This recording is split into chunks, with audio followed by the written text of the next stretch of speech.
Hi, this is Bryant with Slam, and today I'm speaking with Kelsey Dzintar about her community mural based on the theme of hope. So, Kelsey, back in August, we commissioned you for that live event to come up with a painting based on your interpretation of hope.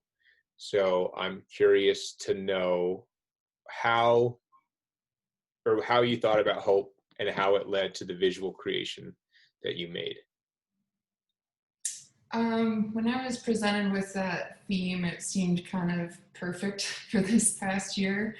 Um, I personally have gone through a lot of grief and troubled times, as has the rest of the world. And so I feel with that, I've learned a lot about hope and what that means.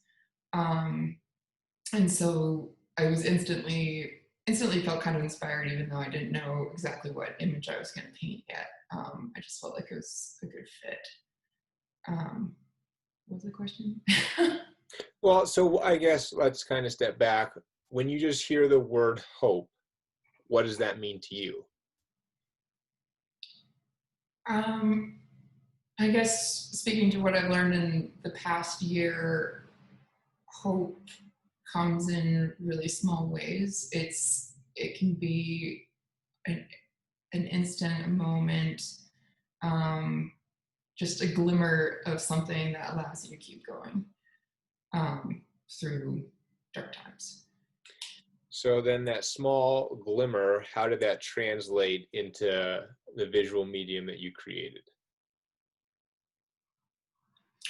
So I'm toying around with ideas. So I am actually a river guide in the summertime. I guide multi-day trips on the Middle Fork of the Salmon. So that's been a lot of my experience this summer has been in nature. And as I mentioned, it's never really these big miraculous moments. It'd be as simple as seeing a dragonfly or a hummingbird or well, sorry. After I was asked to do the mural and I was thinking about ideas, I was driving back to Salmon for one more trip, and there was a huge thunderstorm across the Big Hole Valley with just a tiny bit of sun peeking through that was illuminating this field of lupins. So that was kind of one aha moment to start with the mural, and that's kind of where the left-hand side of the scene came from. So the scene is actually a lot of those little moments incorporated into one kind of imaginary view.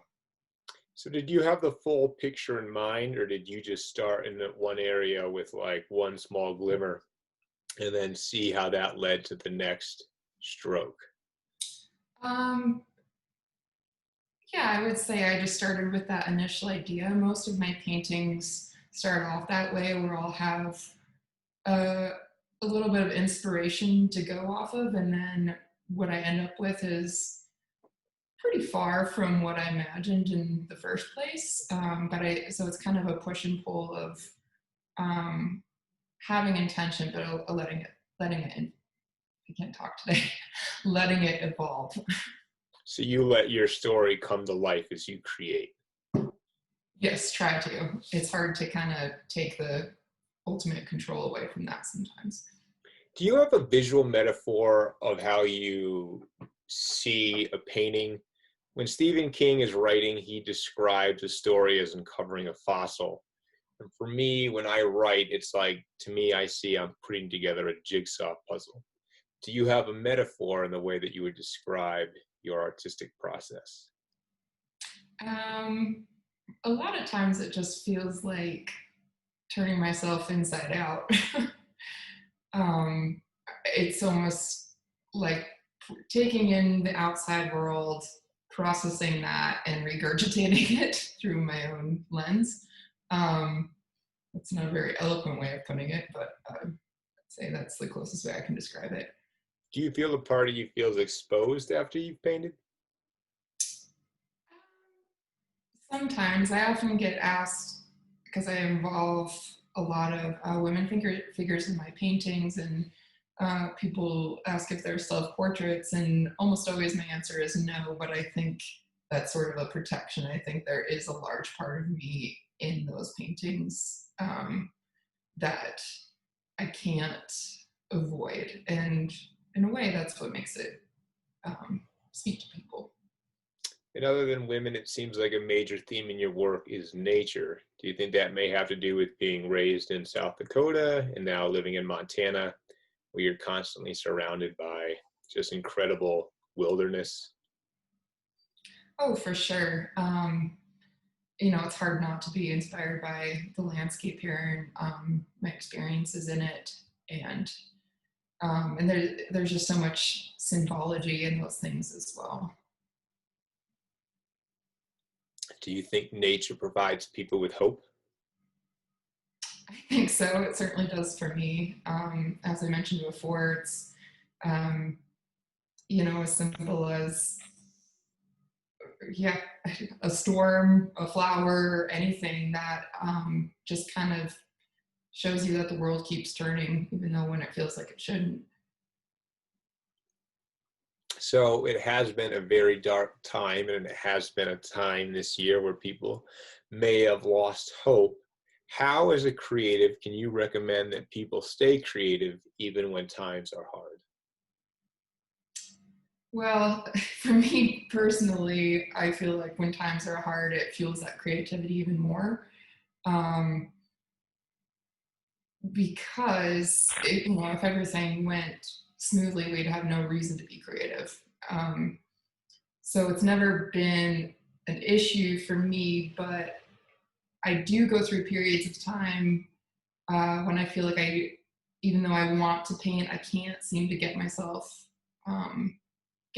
there in front of the canvas. And so I think it's just taking small steps. Um, whether it's 5 minutes of doodling in the morning, it doesn't have to be 2, 3, 4 hour session. It's really micro movements of getting yourself into it. I also think people often think too that they're not creative because they're not a painter or a musician or an artist of some sort. But I think creativity actually shows itself in a lot of different ways. So I think even realizing and appreciating the ways that we are creative every single day and might not realize it. Yeah, that's a good point. And I like how you said that even when it's tough, sometimes it makes you more creative. I had this talk with Russ. We talked about sadness. I teach dance as a meditative practice, and I teach it around all the emotions. And anger could really give you strength. It's your inner fire. And sadness, while it may be something we try and avoid, really creates space in you for new things to emerge. So I think that's a really good point of just, even when it's tough, use that toughness as a Mm-hmm. way to find inspiration. Yeah, I mean, I think some of the paintings I've made this year, they've been more from the heart more than ever. Just from processing those emotions is Has actually that really changed cool. your color scheme at all? Has it, like, have you noticed that this year's paintings may be darker or lighter, or? In a weird way, they're lighter. Yeah, like more pastels, which is interesting. And maybe it's just sort of the need for that. When, kind of late high school, early college, when I was really diving into painting and felt all the teenage angst, it was all blacks and dark colors and whatnot. But I think it's interesting how I think I understand sadness and anger and grief even more, but the color scheme might be one that people consider to be vibrant and happy. But I think a lot of that just goes hand in hand as well. Yeah, that there is another side to grief, to sadness, to anger. Well, Thank you so much, Kelsey. I really appreciate the time, and you will be able to check out her community mural on Hope at the Emerson. And that we do not have a date yet when that will go in the ground, but just stay tuned to future Slam announcements, and you will be able to check it out soon. So, Kelsey, thank you so much for your time. Thank you. Take care. Bye.